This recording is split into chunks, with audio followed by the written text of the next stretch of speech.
बहुत समय पहले की बात है। कुछ डाकू लोग खूब सारा सोना लूटकर उसको जंगल में छुपाने के लिए आते हैं। सरदार, हमने इतना सारा सोना तो लूट लिया, पर इसको छुपाए कहाँ? जंगल में के ऐसे छोड़ना तो इसको ठीक बात नहीं है।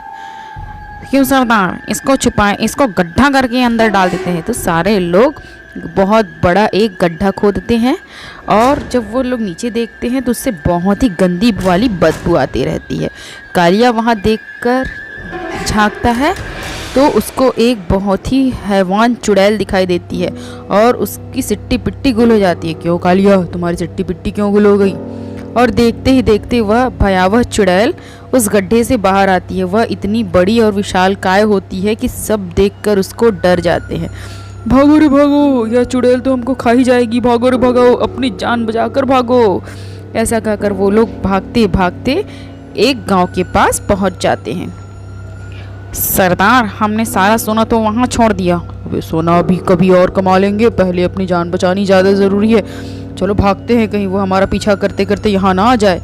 ऐसा कहते कहते वो लोग एक गांव में पहुंच जाते हैं। अरे अरे अरे भाई लोग, तुम लोग इतनी जल्दी जल्दी में कहाँ से आ रहे हो? कहाँ भागे जा रहे हो? भाई साहब, हमने बड़ी मुश्किल से खूब सारा सोना एक संदूक में इकट्ठा किया था।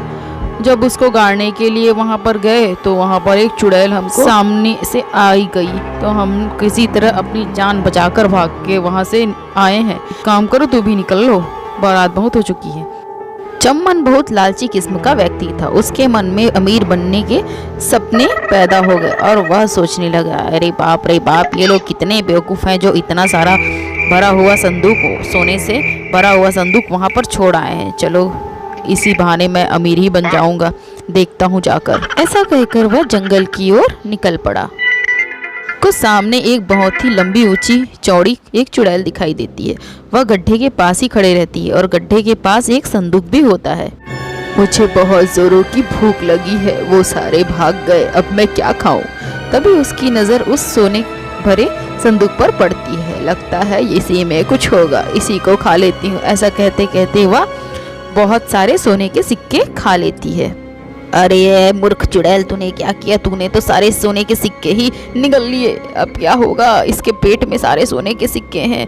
मेरा अमीर बनने का सपना तो अब अधूरा ही रह जाएगा। कुछ तो करना पड़ेगा। ऐसा कहकर चम्मन कुछ सोचने लगता है। ये तो मेरे अरमानों पर पानी ही फेर दिया, लेकिन ये कोई भोजन तो है नहीं। चलो उसके पेट के भीतर मुझे किसी प्रकार से जाना ही होगा और उसके पेट में ही वो सारे सोने के सिक्के होंगे। पर ये काम मैं अकेले नहीं कर सकता, मुझे लल्लन की ज़रूरत पड़ेगी। उसकी पत्नी चम्मन को बहुत सारी खरी खोटी सुना देती है। भाई जी, मैंने तो कुछ पैसे उधार लिए थे लल्लन से, वही चुकाने आया था, पर अब कोई बात नहीं, आप सोई हैं बोल रही हैं तो मैं चले जाता हूँ। रुकिए भैया, पैसे रुकिए, मैं अभी उनको उठा देती हूँ, इतनी गहरी नींद में थोड़ी ना सोए होंगे। ऐसा कहकर वह वहाँ जाती है और चम्मन के बारे में बताती है कि वो तुमसे पैसे जो उधारी लिए थे ना, वह चुकाने के लिए आया है, जाओ जल्दी आओ और पैसे ले। चम्मन और मुझे पैसे देगा, ये बात कुछ अज़म नहीं हुई। चलो फिर भी मैं देख के आता हूँ, ज़्यादा खुश होने की ज़रूरत नहीं है, चुपचाप पैसे लाओ और घर वापस आओ। ठीक है, आता हूँ, चलो मुझे बाहर तो जाने दो। ऐसा कहकर वह बाहर जाता है और चम्मन उसको सारी बातें बोलता है। तेरा दिमाग तो ठिकाने हैं, जब लोग चुड़ैल के पेट में कैसे आएंगे? अरे यार, मैं तुझे क्या बताऊं, चल जल्दी चल, रास्ते में तुझे सारी बातें बताऊंगा। चुड़ैल के पेट में खूब सारा सोना है। ऐसा कहते कहते वो लोग जंगल पहुंच जाते हैं और चुड़ैल के सामने जाकर खड़े हो जाते हैं और चुड़ैल को देखते ही दोनों की सिट्टी पिट्टी गुल हो जाती है और थर-थर कांपने लगा। अरे बाप, ये तो बहुत ही डरावनी और भयानक है यार, ये कैसे मुमकिन है कि इसके पेट में हम कैसे जाएंगे? चुप रहे, मैं कुछ ना कुछ जुगाड़ करता हूँ, हम दोनों आखिर अमीर बन जाएंगे। थोड़ा सा उसके अंदर यदि हम घुसे ना तो हम अमीर बन जाएंगे। लक्ष्मी यूँ घर में बैठे बैठे नहीं मिलती, थोड़ी मेहनत करनी पड़ती है, समझा? चुपचाप रह खड़ा। और दोनों भागते भागते जाकर चुड़ैल के सामने खड़े हो जाते हैं और ललकारने लगते हैं। देख चुड़ैल, हम दोनों तेरे आंखों के सामने ही खड़े हैं, हिम्मत है तो हम दोनों को अंदर निकल के दिखा। तुम्हारी इतनी हिम्मत?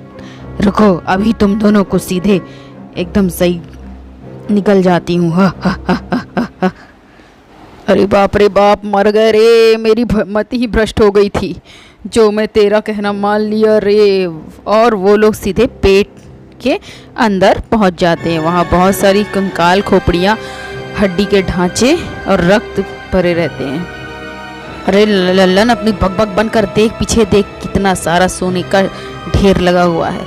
हाँ, पर अब क्या करें, मैंने तो जल्दीबाजी में आने का तो बनाया प्लान, पर जाएंगे कैसे चुड़ैल के पेट से बाहर, ये तो बनाया ही नहीं। अरे तेरा नौस पीटे हो चमन, तेरी वजह से मैं मुसीबत में फंस गया हूँ। हे भगवान, प्रीतमा तुम कहाँ हो मेरी प्रीतमा, मेरी पुकार सुन लो, मुझे बचाने आ जाओ। अरे ये कहाँ चले गए, लगता है उस चमन के चक्कर में कहीं चले गए, कहीं वो मुसीबत में तो नहीं फंस गए। इतनी देर हो गई है, मुझे जाकर देखना होगा। तभी वो बाहर जाने लगती है और इतने में एक दौड़ते दौड़ते व्यक्ति आता है और भागता हुआ चिल्लाता है, भागो रे भागो, जंगल में बहुत बड़ी चुड़ैल है। भाई साहब रुको, आप क्या बोल रहे हैं? बहन जी, जंगल में बहुत बड़ी चुड़ैल आ चुकी है, मेरे सामने ही देखते उसने 2 व्यक्ति को सीधा ही निगल लिया। तुम भी जान बचाकर भाग लो, मेरा कहा मानो, घर चले जाओ। भैया ठीक है, कहीं वो मेरे पति तो नहीं? और वह जब जाकर देखती है तो वाकई में एक विशालकाय चुड़ैल वहाँ पर बैठी रहती है। हे भगवान, ये कितनी बड़ी चुड़ैल है, मुझे कुछ करना ही होगा। वह फिर भागकर अपने घर जाती है और घर में पड़ा हुआ एक डब्बा मिट्टी का तेल उठाकर दौड़ते दौड़ते फिर जंगल के पास पहुंच जाती है। और वह जैसे ही पहुंचती है फिर उसको ललकारती है, ए चुड़ैल, तूने मेरे पति को अंदर किया है ना, हिम्मत है तो मुझे अंदर करके दिखा। तू क्या समझती है, क्या मैं तुझे अंदर नहीं करूँगी?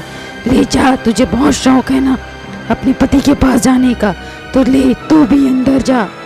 बचाओ बचाओ, ऐसा कहते वो भी सीधे अंदर आ जाती है। अरे भाभी, प्रीतमा तुम कैसे यहाँ आ चुकी? मुझे माफ़ कर दो, मैंने तुम्हारा कहा नहीं माना, मैं इससे बहुत बड़ी गलती हो गई, मुझे इस चम्मन के झांसे में आना ही नहीं चाहिए था।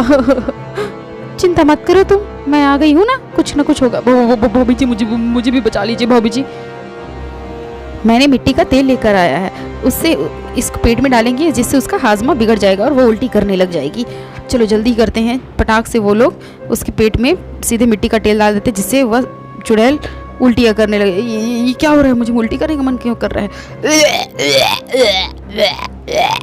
ऐसा कहते कहते वो उल्टियाँ करने लगती हैं और वो पीछे से चम्मन बोलता है, चलो भाई जब तक हम लोग सोना इकट्ठा कर लेते हैं। आप अभी भी नहीं सुधरे लगता है, आप यहीं खड़ी रहिए जी, हमको अपनी जान प्यारी है, सोना से ज़्यादा हमको अपनी जान प्यारी है। जैसे ही वो उल्टी करेगी हम बाहर आ जाएंगे और चम्मन भैया अपना वो जाने, तुम दोनों यहीं खड़े रहो, मैं सोना इकट्ठा करने जाता हूँ। ऐसा कहकर वह पीछे चला जाता है और ये दोनों उल्टी में सीधे बाहर आ जाते हैं और वह अपने लालच के कारण वहीं फंसा रह जाता है। कहानी अच्छी लगे तो लाइक शेयर एंड सब्सक्राइब।